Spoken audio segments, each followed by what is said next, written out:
নমস্কাৰ জেআৰজি ব্লগলৈ পুনৰবাৰ সকলোকে স্বাগতম জনাইছো। আজি আমি আলোচনা কৰিবলৈ লৈছো অসম চৰকাৰৰ আণ্ডাৰত খালী হোৱা বহুতো মণ্ডল পদৰ সম্পৰ্কত।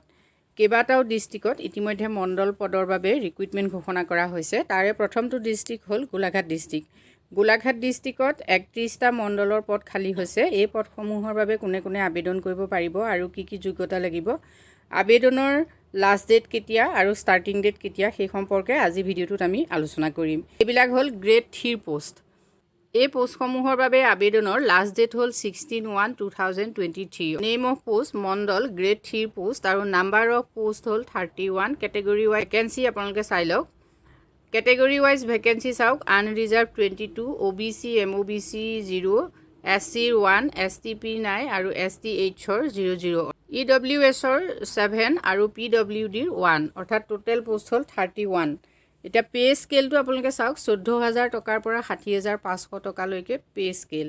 গ্ৰেড পে হ'ল 6,200। এলিজিবিলিটি ক্ৰাইটেৰিয়াখিনি চাই লওক। প্ৰথম কথা হ'ল আপুনি ইণ্ডিয়ান চিটিজেন হ'ব লাগিব। নেক্সট এজ লিমিট চাওক। Candidate must not less than 18 years and not more than 40 years, অৰ্থাৎ 18ৰ পৰা 40 বছৰৰ ভিতৰত সকলোৱে এই পদসমূহৰ বাবে আবেদন কৰিব পাৰিব।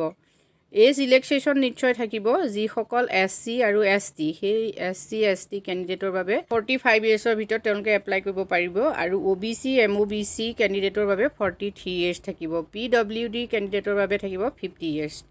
এডুকেশ্যন কোৱালিফিকেশ্যন চাওক। The candidates must have pass the SSLC examination or equivalent examination, অৰ্থাৎ আপুনি SSLC পাছ হ'লেই এই পদৰ বাবে আবেদন কৰিব পাৰিব। কিন্তু লগত আৰু এটা ইয়াত ক্ৰাইটেৰিয়া আছে, সেইটো হ'ল the candidate must possess valid 6 months RCCC training certificate, অৰ্থাৎ আপোনাৰ RCCC ট্ৰেইনিং চাৰ্টিফিকেট থাকিব লাগিব। মিনিমাম 6 মাহ থাকিলেও হ'ল, তেতিয়াও আপুনি এই পদসমূহৰ বাবে এপ্লাই কৰিব পাৰিব।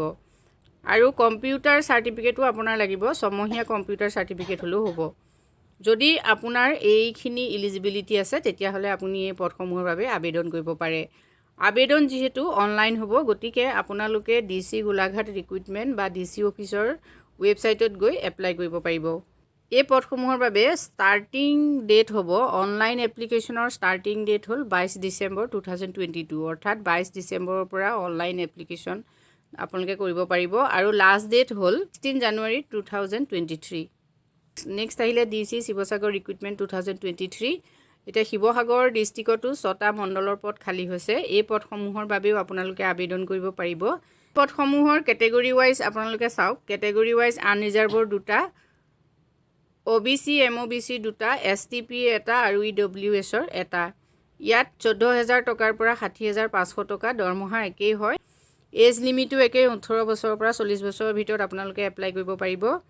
আৰু অন্যান্য যিখিনি এডুকেশ্যন কোৱালিফিকেশ্যন সেইখিনি ইয়াত একেই উল্লেখ কৰা আছে। DC অফিচৰ ৱেবছাইটত গৈ আপোনালোকে এপ্লাই কৰিব পাৰিব। আৰু সম্পূৰ্ণ তথ্যখিনি পাবলৈ আপোনালোকে ডেছক্ৰিপশ্যন বক্সৰ লিংকত চাব। তাতে অফিচিয়েল ন'টিফিকেশ্যন সেইখন পাব আৰু সেই অফিচিয়েল ন'টিফিকেশ্যনখনত সম্পূৰ্ণ তথ্যখিনি পঢ়ি লোৱাৰ পাছত আপোনালোকে এই পদসমূহৰ বাবে এপ্লাই কৰিব।